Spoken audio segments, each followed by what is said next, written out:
পিতলের কলসি শুধু একটি পাত্র নয়, বরং তা ছিল একজন নারীর নতুন জীবনের সূচনা, তার ভূমিকা, তার দায়িত্ব ও আশীর্বাদের এক প্রতীক। বয়স্করা ভাবতেন যে পেতলের কলসি উপহার দিলে নতুন করে জীবনের বেশি জল পাবে, পরিবার সুখ, শান্তি, সমৃদ্ধি নিয়ে আসবে।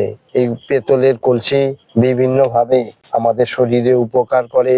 এতে জিঙ্ক ও তামা থাকে বলে রোগ প্রতিরোধ ক্ষমতা বাড়াতে সাহায্য করে। পেতল প্রাকৃতিকভাবে ব্যাকটেরিয়াকে ধ্বংস করতে পারে, বিশেষ করে জলে থাকা ক্ষতিকর জীবাণু। প্রতিদিন সকালে পেতলের কলসি রাখা জল খালি পেটে খেলে হজম শক্তি বাড়ে। এটি শরীর থেকে টক্সিন বের করতে সাহায্য করে, লিভার পরিষ্কার করে, ত্বক ঝকঝকে রাখে এবং ব্রণ ফুসকুড়ি কমায়। তামা ও জিঙ্ক স্নায়ুর সঠিক কার্যকারিতায় সাহায্য করে, মাথা শান্ত রাখে ও সক্রিয় করে। পেতলের কলসিতে রাখা জল পিএইচ ব্যালেন্স ঠিক রাখে। পেতলের কলসি দুধ, লেবু জাতীয় টক জিনিস রাখবেন না, বিষক্রিয়া হতে পারে।